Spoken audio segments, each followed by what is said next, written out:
A couple of questions for you here. What did you see after the first quarter where you guys just kind of fell apart, especially with the big man getting to the rim?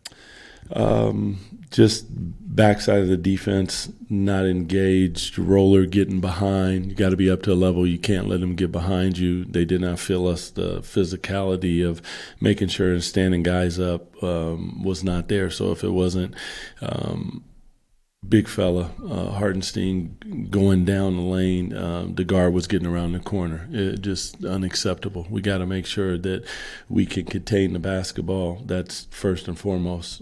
60 points in the paint is just way too many. We must be better, and we will. We will. And the second question, Keon didn't play until the fourth quarter. Was there a reason why Keon sat for the first three, or is it just a numbers game? Yeah, it's a numbers game. I mean, there's a big log jam there, so night to night it could be different. It's not going to get any easier once you get Keegan back, but this is it's a good problem to have. It's one that hasn't been here for a long time when you talk about wing players and the ability to have them. But Keon's a pro, so I know he'll be ready and prepared. Doug, the energy level, not just for your team, but the whole game, and that that first quarter seemed really fun but offensively driven. How do you create that energy on the defensive end specifically with this group? You just have to take pride in individual defense and make sure that you're keeping the ball in front of you and you're communicating at a high level. And that is starting with our coaches, starting with me. We have to be better because there's absolutely no excuse. We have to figure out a way. Try not to go zone early because they had seen that last game. So try to hold on to that as an adjustment, but probably should have maybe ventured down that even in the first half. I think I maybe did it once or twice. But yeah, we have to communicate. We have to be physical, and we have to keep the ball in front of us. There is no defense for straight line drives. Points at the paint, Doug, was pretty big tonight. Was that defensive breakdown? What do you think went wrong there? I mean, I have to go back and watch the tape, but there was some rejects. That's a defensive breakdown. Not being up to a level, letting the guy get behind you, and then nobody on the backside stepping in and getting in the way of Hartenstein and standing him up. Those would be breakdowns. But, in these moments, you're emotional. You see the game one way when it's live and you're there, and then you go back and watch the film and you'll see some other things. So I'll have to go back and watch it just to make sure.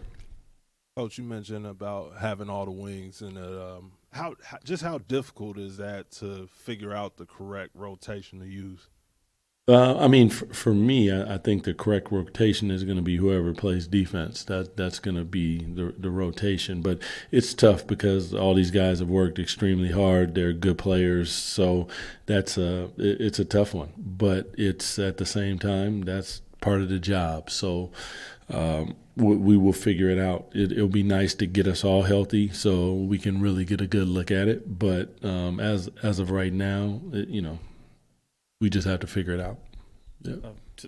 When you look at that first game in OKC, were there similarities? I know tonight, obviously, that big second quarter kind of sticks out, but was there similarities in the way you guys approached this game compared to that one?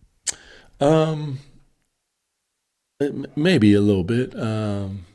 It's a different game. It's a different vibe. You knew what they were gonna get last night. The other night when they lost in Portland. So it's a championship team.